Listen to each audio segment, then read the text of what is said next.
welcome back to Asinine Radio, a weekly podcast where we talk about music, and, well, that's pretty much it. So, let's go!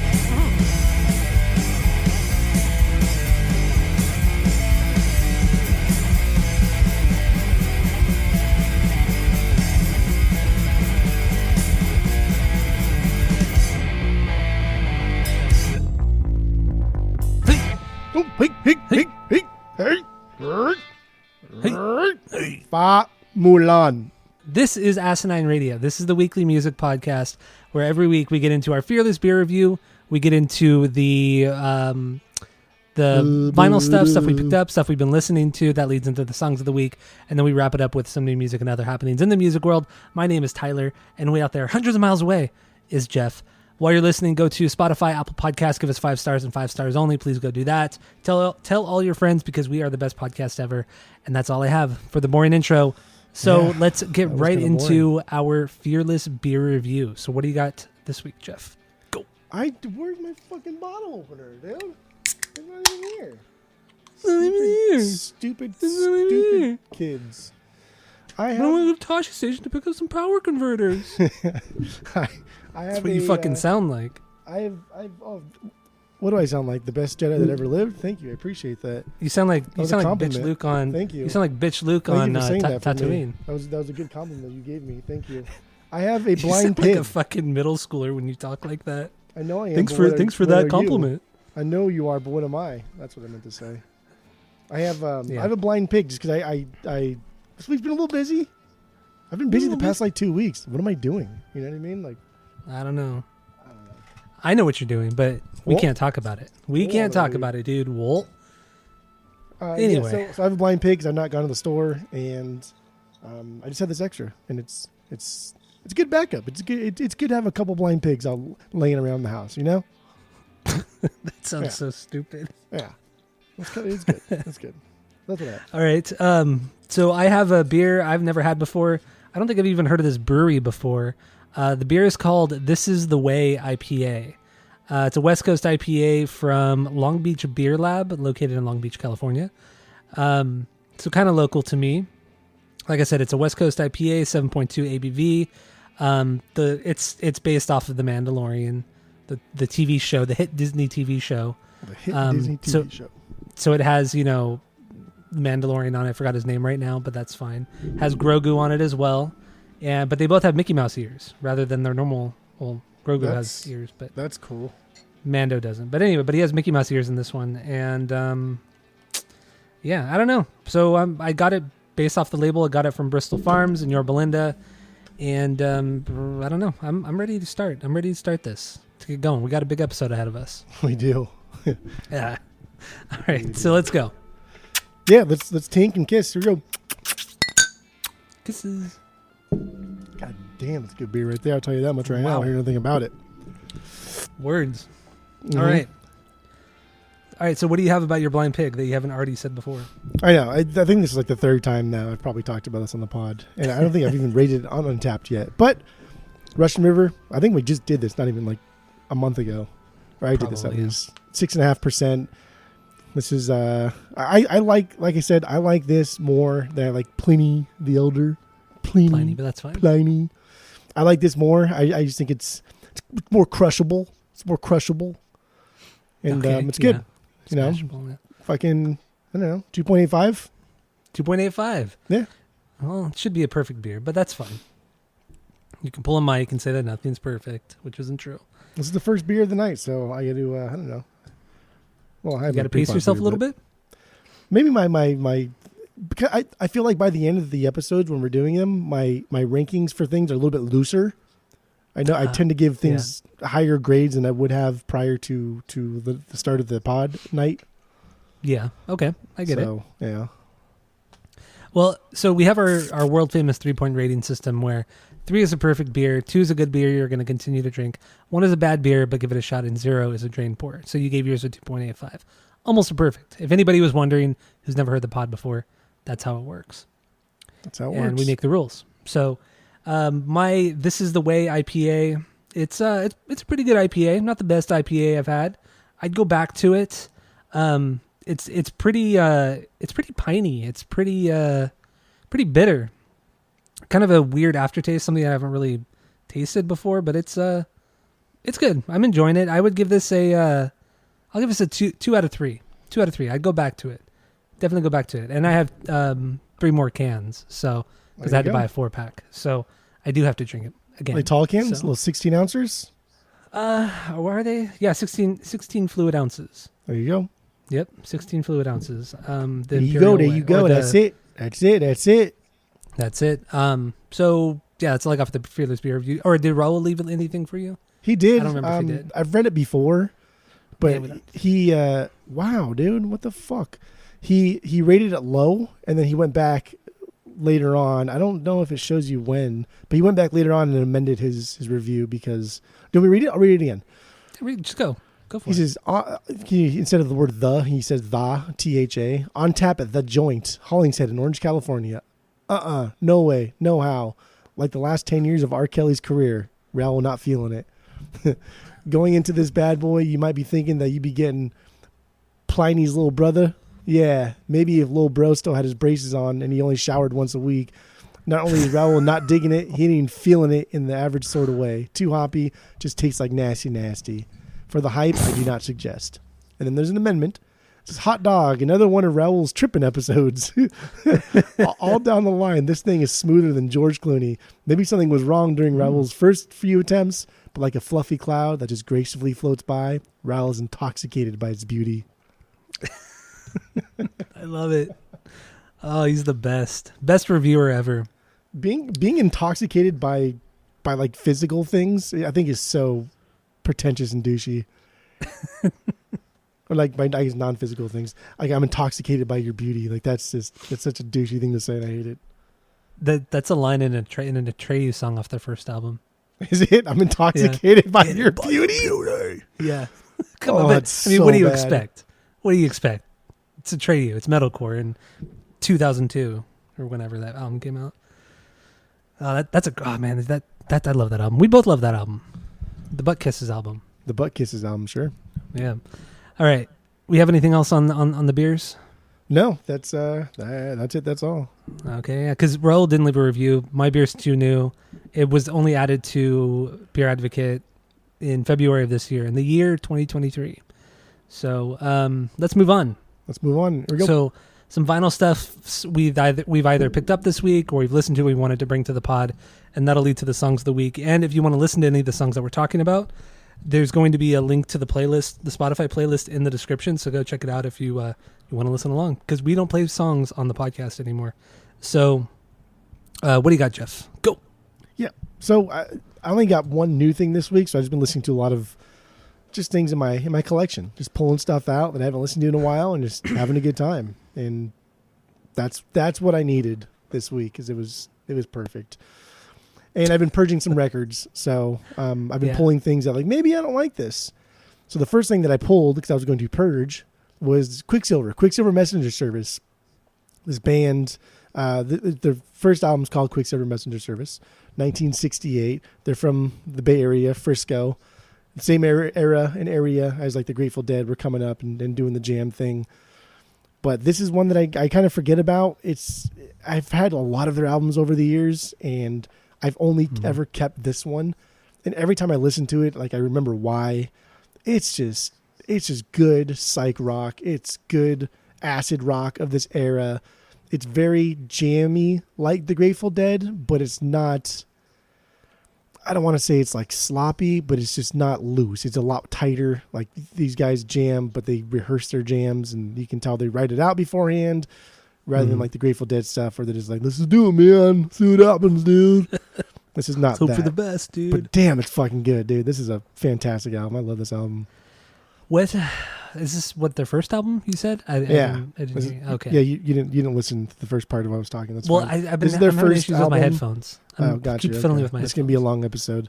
Yeah, So, yeah. exactly. This is their first album. Like I said, 1968. Because I've only ever listened to that one Quicksilver album. The one with the really cool cover, the blue cover. I can't even think of it right now. The name of it. Whatever. And that record was fine, but I mean, it's something I would never go back to. Did Fine. you listen to the song I put? Because it was 12 minutes long. The 12-minute song. Yeah, I did. And it was really cool.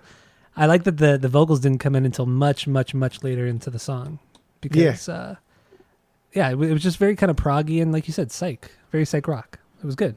He doesn't sing that much on this album, like barely any like vocals. It's mostly just music driven, which is good because his voice is nothing. It's average. Yeah. It's plain old people. So very Jerry Garcia sounding. Meh. Oh my god, the most vanilla singer ever. More so than what we're going to be talking about later. Oof. Okay. Okay. So what else you got? I was going through like the punk stuff and purging some things I don't listen to and keeping other things, and this is one I hadn't listened to in a while. And Subhumans, not like the Canadian Subhumans. This is the English Subhumans. This is the album's called The Day the Country Died. It's from 1983, and they're just like anarcho punk, just very snotty. They're very English. They're from I don't even know what part of England they're from. Maybe I should do that. That way, our boy Skip can be like, "Oh, I know that." He's probably seen him. They're from Warminster. Warminster. That's stupid. I don't like that name. I feel like it should be a T to like Warminster. Maybe I'm just used to like Westminster, which is it's not Westminster. But it's Westminster. Everybody calls it Westminster.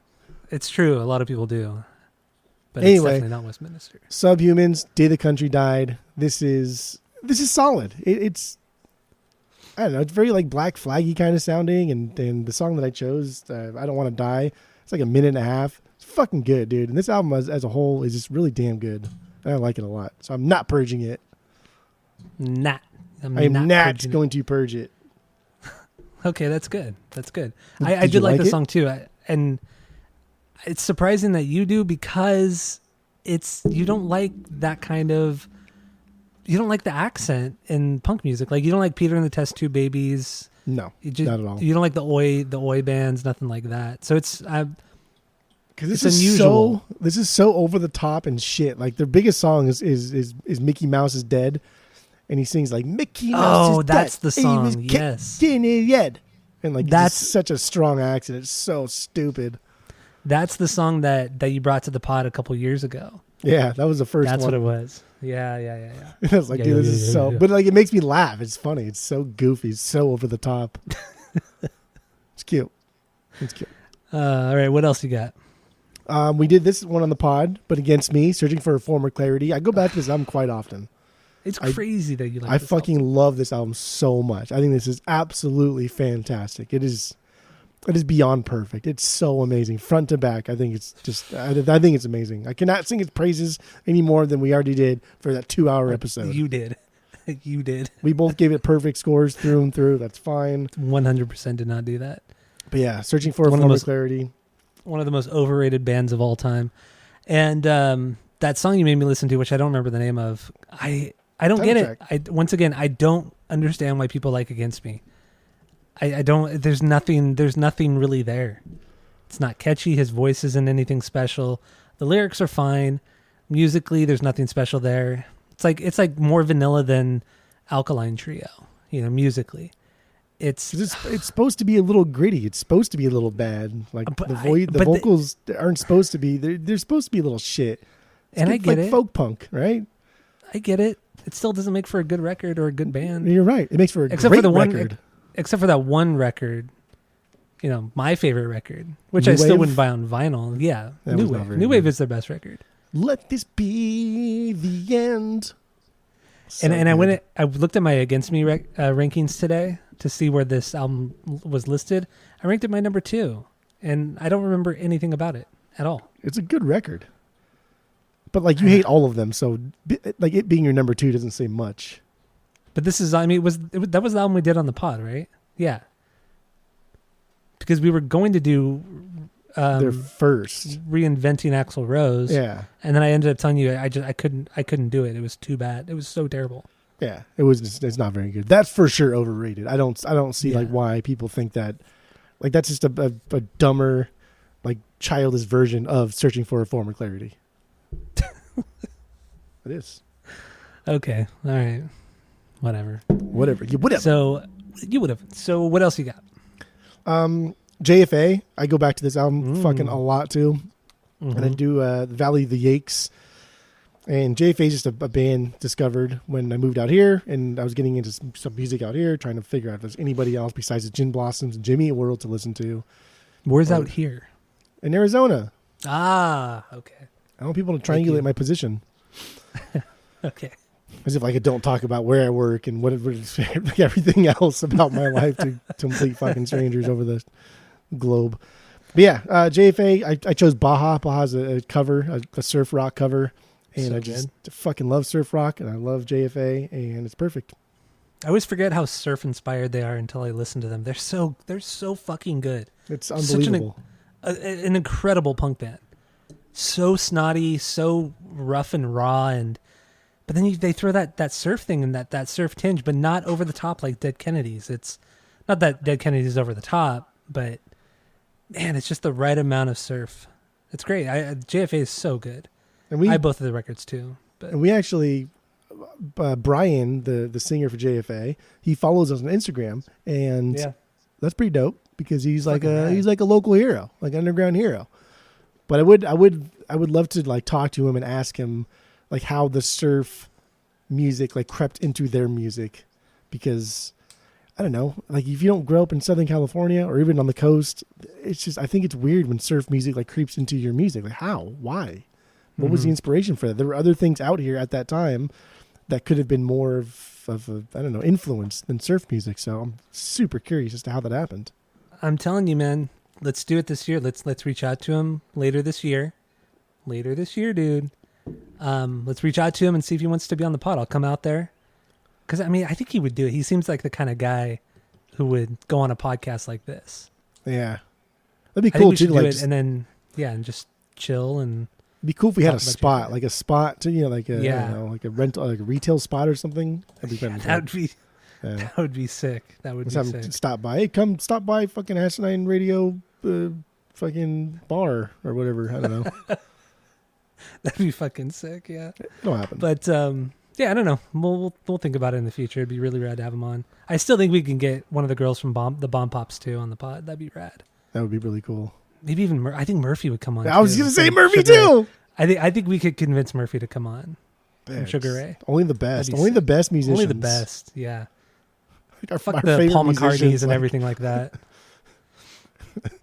I don't We know got if like, Gen we get Pop more. from the Bomb Pops. I don't know if we get more giddy about these like lesser musicians or lesser known musicians because did they just the ones that interact with us, or if it's I just think so. Because we know we kind of have a chance to get them on the pod. There's a much better chance of getting them on the pod than somebody like Jonathan Davis or some shit like that, which would be sick. But the fuck would you even Anyway. talk about? I could talk about all kinds of things with Jonathan Davis. Oh, just be like fanboying out and like, No, I wouldn't be fanboying out. Come on. ugh. We're better than that. We're better than that, Jeff. I'm better than that. Yeah, well, I was gonna say I'm better than that. I don't know. I am better than that. Come on. Come on. All Okay. right. All right. Yeah. So what else you got? That leads me to the only new thing that I picked up this week. This came through at the record store that I work at. Huge shout out, Rock This Town Records.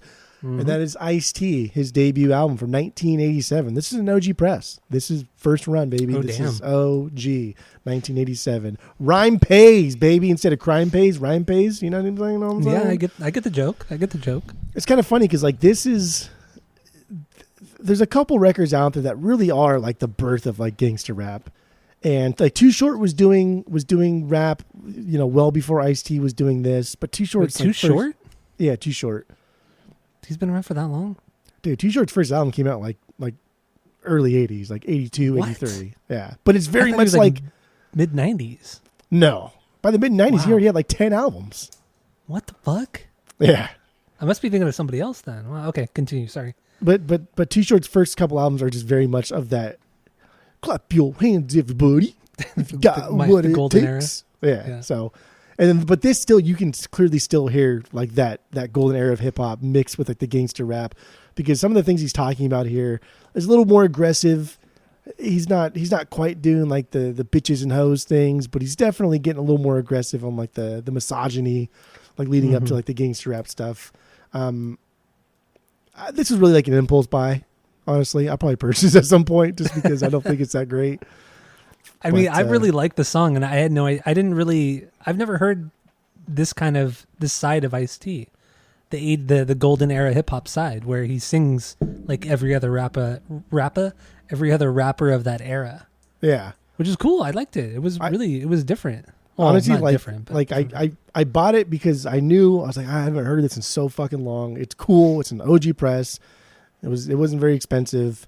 And then when I listened to it, I was kind of like, oh, yeah, it's a little disappointing. But then I thought in my mind, I was like, you know who will like this? Tyler will like this. Oh yeah, you know it. You know I'm a sucker for that shit.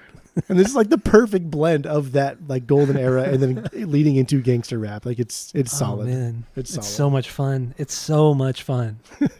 You can't beat it. It's so stupid. It is fun. And it's so easy to imitate. And it's so funny hearing like modern rappers imitate it and make fun of it. Because it's so easy. It's so easy to do. Well, I mean, it's so easy to imitate. Let's just say that. Every time I imitate it, I just sing Curtis Blow's The Breaks. I just clap your hands, everybody, if you got what it takes. Because I'm Curtis Blow, and I want you to know that these are the breaks. It's every fucking song. Every song sounds like that. Oh, I love it. I love it. Okay. Well, yeah, if you want to listen to any of the songs that we just talked about, like I said, check out the playlist in the description of this episode on Spotify. It's on there. Enjoy. And then so I got a couple records here. Bought them this week. At White Rabbit Records in Fullerton, California. Huge shout out. Went this past weekend because they posted something on the Instagram that I had been wanting for a while now. And then you made fun of me afterwards saying... I knew you were going to fucking buy it too. I knew it. I fucking knew it. I didn't know you were going there for it, but I knew when you were already there, you would that I would get it. Yeah. So it's Kitty, the band Kitty. Their first album is called Spit from 1999. There's a ton of nostalgia with this record. Back when it came out, I listened to this record a lot. It's a great nu metal record, and honestly, it's still good. It's still a really good nu metal record. It has tinges of Korn, Static X, Sepultura, mixed with like just this chaos that is Kitty, and it's a solid fucking record. I love just how raw it sounds too. I mean, there are moments that are like, oh, dude, your singing is not good. Like some of the melodic stuff, it's just like it sucks. That part sucks. But the music aspect, the screaming, and like I said, the chaos of it all, it's cool, man. It's fun. And, reading more about it too, these girls were like 16 years old when they put this record out. And you could fucking tell. Fucking high school. Yeah, you could tell. But that just kind of not carelessness, but that kind of carefree nature of like being a teenager really shows on this, and it gives it that sort of that innocence almost. It's just fantastic, and just that they don't give a fuck. They'll just do whatever they want, and I love that about the record. And it's a great fucking record, and I'm stoked I got it. It's silver variant. Kind of cloudy looking, so I always like that like silver cloudy look. So I love how subjective like we can make adjectives make out to be, because when we did like the nu metal thing, there was only like 5 bands that I ranked lower than Kitty. Kitty was yeah, you did rank them pretty low. Dude, I thought it was a fucking joke. I was like, there's no way. This has to be a fucking joke. This has to be like the third guitarist from Korn side project doing a joke thing, because it was so bad. Like they play into the sloppy presentation. I get it. It's fine. Yeah. It's cute, but like it's lacking any sort of like melody. It's lacking any sort of charm, and like the instruments just fuck, man. They're just annoying. It's like, you guys are bad. You're just bad. You're sloppy and fucking bad. It's not endearing. It's not anything but just like, you're fucking bad, dude. But it is endearing. It's very endearing. And I didn't know about this until this week, but I was reading more about, these girls. Wait, why are you laughing? What was it? Was that a dog or something? Yeah, you heard one of the dogs screaming. Yeah, the husky, she screams whenever somebody comes in. And Tammy just walked in, so she's screaming. There she goes again. So I was going to say, I didn't read until this week that these girls were screwed over so bad by the record company and their manager.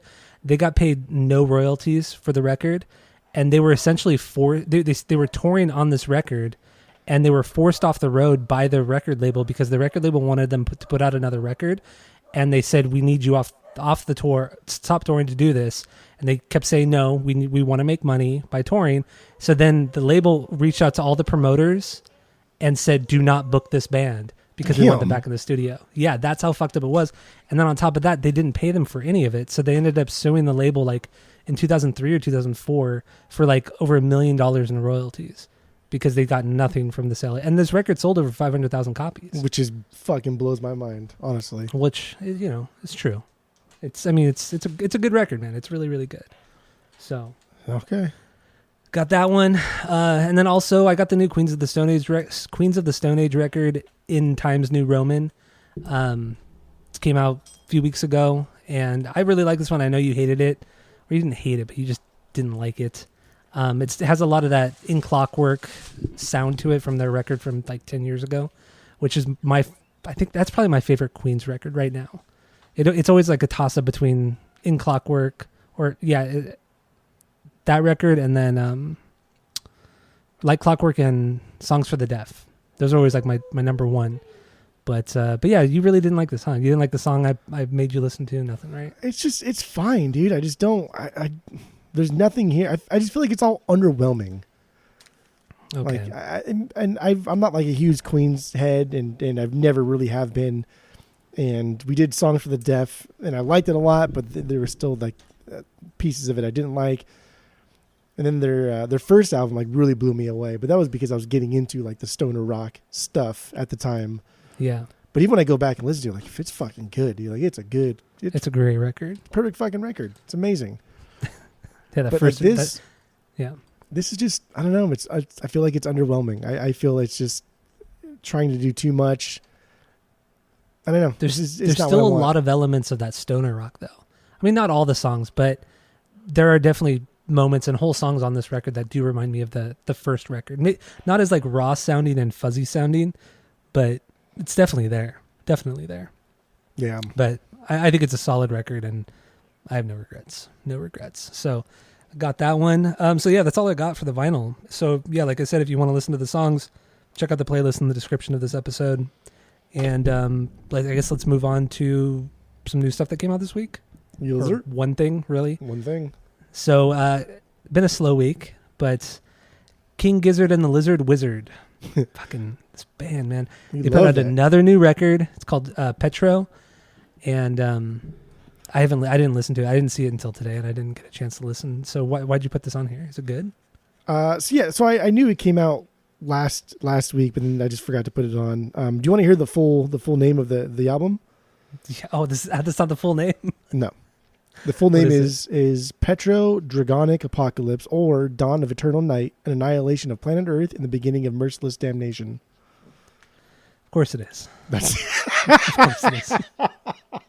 The album art's really cool, though. I do. That is the album. The album.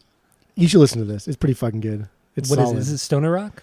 It's very like, it's as if like BT Bam said, hey, let's do like a more faster, like thrashy album without so much of the pretentious like progressive metal aspects to it. Let's throw out a lot of like just really heavy things and just let it play, see what happens. And that's kind of what it reminds me of. I gotta start on the list that you put in the show notes for me to listen to, and this will kickstart that whole listen through of that list. That list is like predominantly pop punk bands, isn't it? Yeah, that's kind of why I haven't got to it you're gonna yet. Fucking hate those bands because it's it was like pop punk season. It's all pop punk. Yeah, it was pop punk season, but I need to listen to it. I need to. So, yeah. So that I mean that's all I got for this episode. You got anything else? No, that's it. That's all. All right. Well, thank you all for listening. Go to Spotify, Apple Podcasts, give us 5 stars and 5 stars only. Thank you all for listening again, and that's it. That's all. Keys, Lubers.